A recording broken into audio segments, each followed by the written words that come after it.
CNN is out with an absolutely maddening report.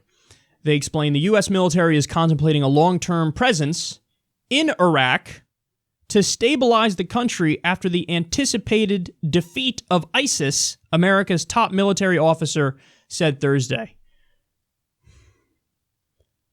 They're contemplating a long-term presence in Iraq. You're acting like we haven't already been there since 2003. 2003! We've almost been there 15 years already. And they're saying, we're contemplating a long-term presence.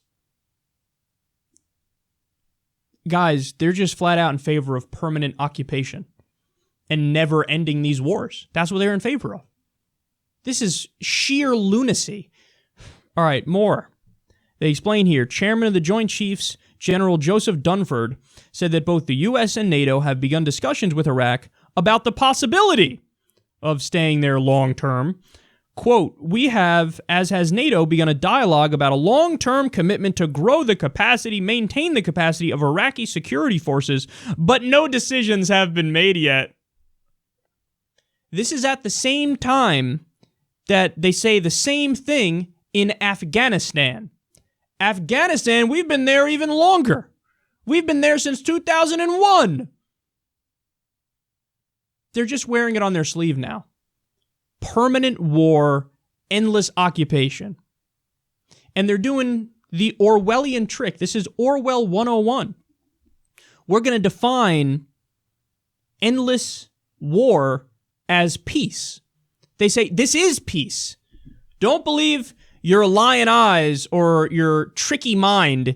This is peace. Peace is endless war and endless occupation.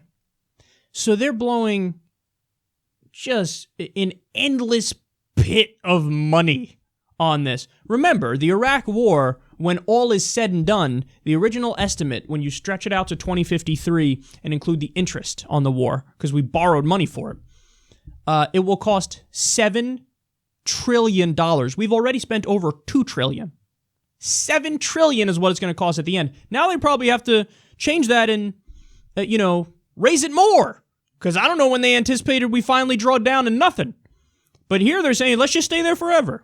So $7 trillion on that war. I think it's already been $2 trillion in Afghanistan. So you want to stretch that out longer too and make it permanent. I mean, we're talking about already spending about $10 trillion by 2053 on these wars. Probably more. And at the same time this happens, they tell you, how dare you ask for universal health care? How dare you ask for student loan debt relief or universal college? They say, we can't afford it. You know Slovenia can afford it? If Slovenia can do it, we can't do it in the United States of America? What kind of a sick... What a joke. It's such a joke. It's so pathetic. It's so sad. It's so gross. We don't have clean water in Flint, Michigan right now. Our infrastructure gets a grade of D, according to the Society of Civil Engineers, who do a report card on it every few years. Our infrastructure is crumbling. We have hundreds of thousands of homeless people in this country, 57,000 homeless veterans, and they want to create more veterans.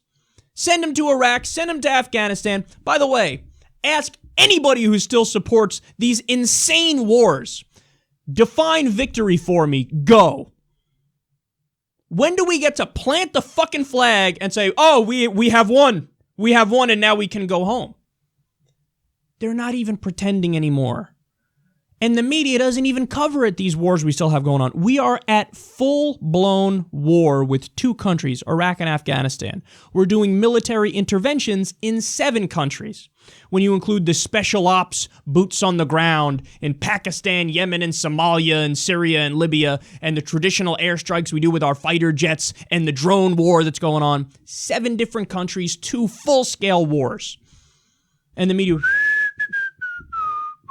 Oh, don't worry, guys. Go talk about Kanye West or Kim Kardashian's ass or, what did Donald Trump tweet today about Nordstrom and fake news. Russia's taking over the government. He's a puppet of Vladimir Putin. Pay no attention to all the wars that are going on right now and the trillions of dollars that we're wasting and all the lives that are being lost, whether it's our soldiers or massive numbers of civilians. We shouldn't take this bullshit anymore. We've gotten so accustomed to it that nobody even thinks about it. There are people who've been born. My fucking nephew was born into a world where we've never not been at war. Anybody born 2001 and later has never not seen the U.S. at war. This is the new normal for them. This is what you want these kids to think? Oh, we're always at war. This is what it is. This is the fact of life is just war. We invade countries that didn't attack us. I mean, can we take a minute here to imagine if a different country had done this? We invaded a country that didn't attack us. We learned that they did not attack us when we were there. You would think that on day one, when you learn some shit like that, which is kind of important, you go, oh, shit. Our bad. You guys didn't attack us. I mean, we were told you did. We were told Saddam Hussein did 9/11 or was connected to 9/11, so we had to go on top of the guard. But hey, you know what? We were wrong. We just learned it. So we're going to leave now with our sincerest apologies. And by the way, here's some reparations for us destroying your country for as long as we've been here. But no, what did they do? Who cares? Minor details. They just moved the goalposts. It went from Saddam Hussein did 9/11 to, okay, Saddam Hussein didn't do 9/11, but he has weapons of mass destruction. He didn't have those either. To, oh, well, he's a bad guy. A bad guy? That's the argument? There's countless bad guy leaders around the world. Should we invade and topple all of them?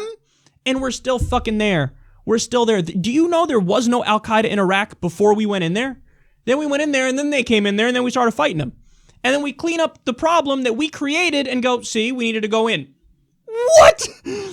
And then, of course, you created a bigger monster. You killed so many civilians, you left the power vacuum when Saddam Hussein fell, and then you got ISIS. And then you go, oh, we got to go in there to fix the problem that we created. You're going to create an even bigger problem. What the fuck are you doing? Oh my God, I can't take this. It's so stupid. It's the dumbest thing I've ever heard in my life. This is the world that we live in. And nobody thinks about it. Nobody talks about it. Nobody cares. Nobody cares. Yeah, we're doing 7 interventions, 2 full-scale wars, blowing trillions of dollars, killed hundreds of thousands of innocent people in Iraq. Our own soldiers are dying. 57,000 homeless veterans here. Don't have clean water in Flint, Michigan. Infrastructure gets a grade of D. 50% of the American people make $30,000 a year or less. Half the fucking country is poor, and we're blowing trillions to occupy Kandahar and Kabul in Afghanistan.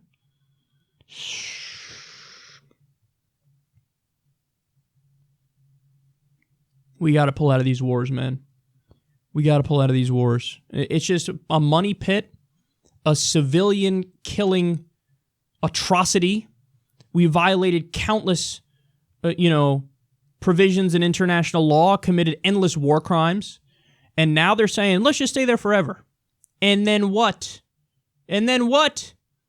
They go, well, we got to stay in Afghanistan because the Taliban is there. Whenever you leave, they will take over more territory. Do you understand that? If we leave today, the Taliban is going to be resurgent and take over more territory. If we leave in 10 years, the Taliban is going to be resurgent and take over more territory. If we leave in 35 years, 112 years, the Taliban is going to be resurgent and take over more territory. So just admit it. Just admit it. Instead of saying, oh, no long-term commitment, just say it. We are never going to leave, and we're going to waste all of our resources on nation building because, you know what? At the end of the day, it ain't even really about that now, is it? It's not really about that.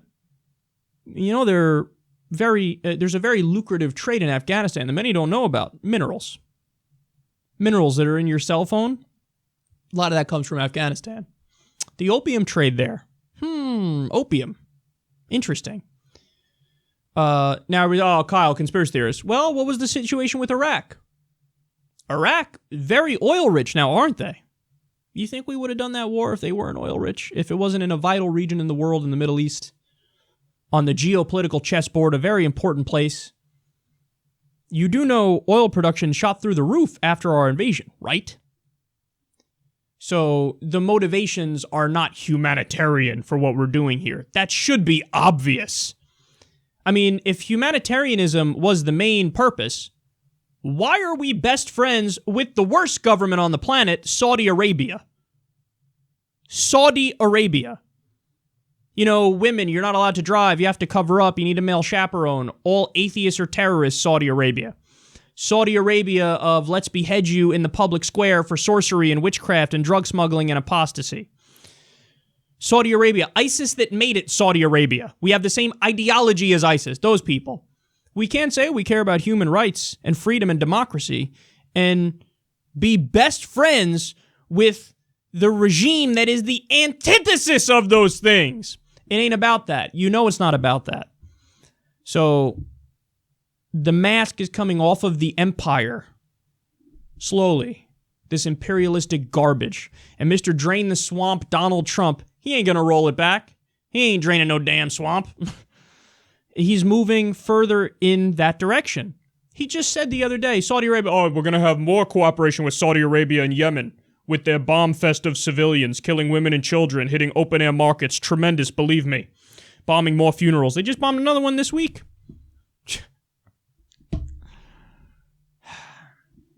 We need a radical realignment of our priorities in the U.S., and we need it now.